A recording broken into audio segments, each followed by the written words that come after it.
Il faut aujourd'hui parler évidemment sur Boursorama du pétrole. Pourquoi? Parce que on a cette réunion en cours qui finit ce soir entre l'OPEP et la Russie à Vienne. Et l'objectif, évidemment, on a compris, c'est de conserver un baril au-delà des $60. Bonjour Pierre. Bonjour David. Pierre Sabatier, président du cabinet PrimeView. On est de nouveau autour des $65 le baril de Brent. Et tout porte à croire, parce que si je me trompe, qu'à court terme, il n'y a pas de raison que ça rechute. Après, c'est très compliqué, c'est comme l'échange, le dollar, le pétrole, c'est compliqué à anticiper.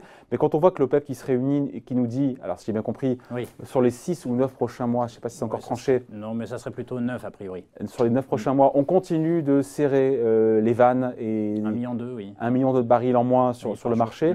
Quand on voit que jusqu'à présent, ça a bien fonctionné, puisque les prix ont quand même pris... ça a pris quoi, 20-25% de hausse depuis le début de l'année, le cours du Brent. On se dit mission accomplie quand même pour l'OPEP et la Russie qui, pour le coup, ont bien joué là.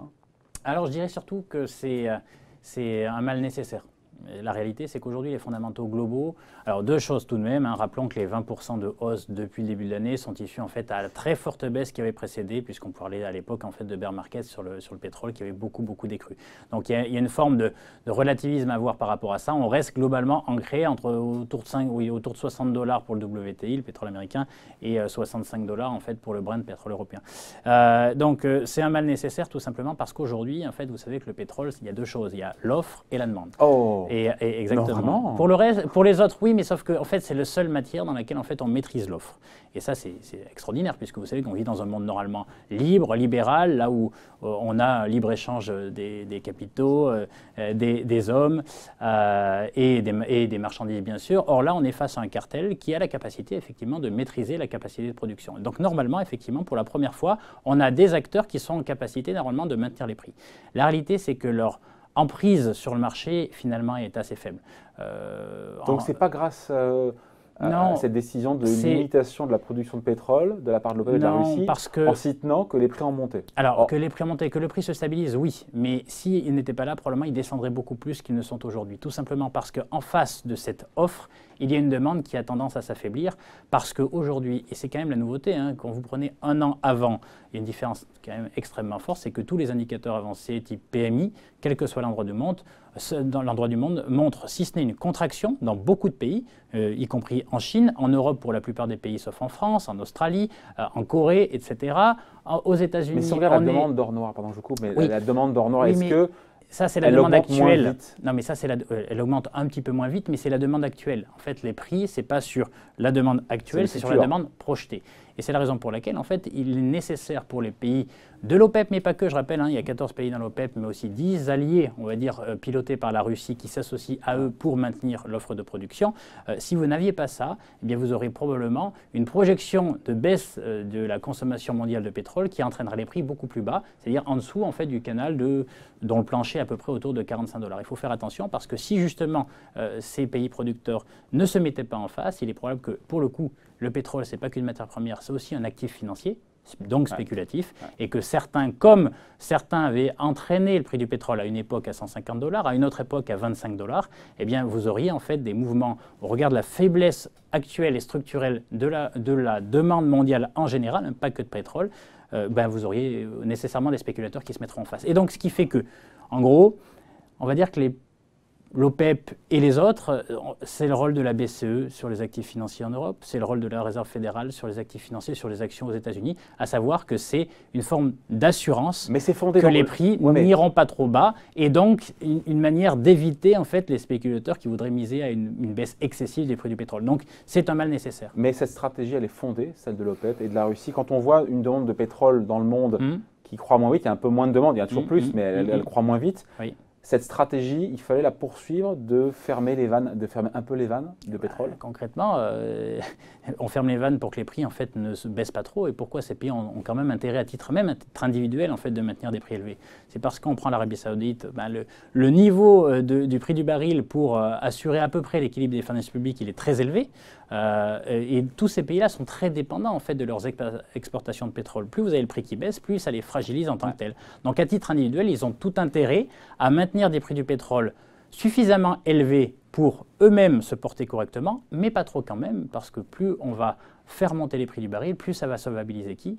Des producteurs qui ne seraient pas là s'il n'y avait pas des prix plus élevés, à savoir essentiellement les pétroles de schiste américains. Et donc, continue à être abondant. On a année après année cette surprise de voir que finalement les pétroles de schiste aux États-Unis, il y en a toujours plus, ça pompe toujours plus que ce qu'on imaginait. Oui, alors on est pas forcément toujours. Oui, alors c'est pas toujours très rentable. Alors il y a des analyses pointues qui sont faites sur le sujet, sur en fait le temps que va donner un puits de pétrole de schiste en fait. Donc en gros l'efficacité de ce puits en fait est relativement limitée dans le temps, mais effectivement on continue de creuser et on est toujours sur des niveaux de production qui sont relativement élevés. Alors il y a quelque chose de mécanique en économie, c'est que plus les prix sont élevés, plus des choses qu'on n'aurait pas été chercher, on va les chercher. Ouais. Et c'est la raison pour laquelle il y a vraiment un équilibre à trouver, et c'est notre position depuis longtemps maintenant. Pour nous, les prix du pétrole vont continuer d'osciller entre 45 et 65 $, tout simplement parce que ça arrange tout le monde. C'est suffisamment élevé pour que les producteurs traditionnels vivent correctement et ne soient pas en difficulté, économique donc financière. Rappelez-vous tout de même qu'à chaque fois que les prix du pétrole baissent, vous avez beaucoup de fuites de capitaux qui arrivent,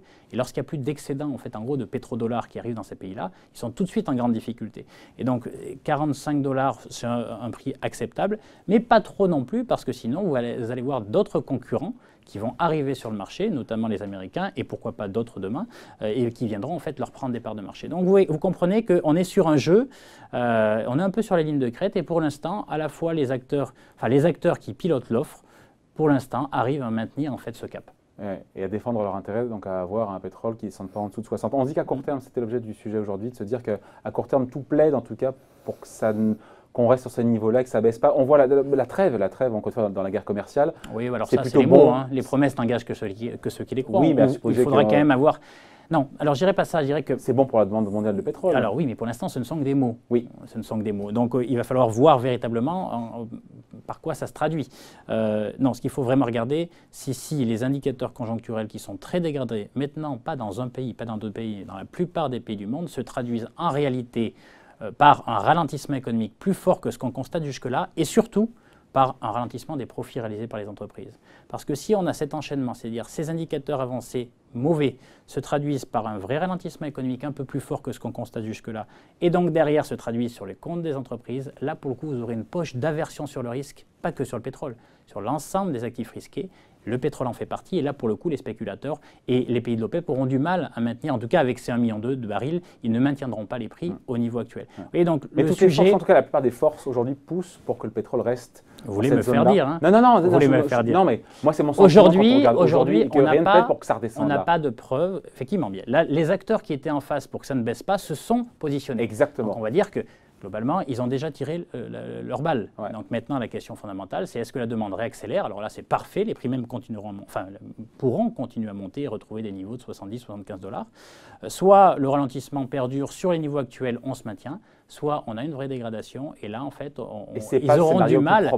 Aujourd'hui, c'est le scénario du milieu. Je suis désolé, c'est pas très drôle, c'est pas très amusant, mais notre scénario central, que ce soit d'ailleurs pour les actifs risqués, en général, les actions qui ont pris le pétrole, c'est plutôt le scénario du milieu. Un équilibre des forces où le ralentissement intrinsèque n'est pas encore suffisant pour tirer les prix vers le bas et faire remonter la version pour le risque, et en face, un maintien des prix par des acteurs qui, pour l'instant, sont d'accord entre eux. Attention, hein, tout ça, ce sont des équilibres fragiles en géopolitique et ça pourrait être amené à évoluer. Voilà. Bon, voilà, on voulait faire un petit topo en tout cas sur le cours du baril avec cette réunion de l'OPEP jusqu'à ce soir à Vienne. Merci Pierre. Merci David.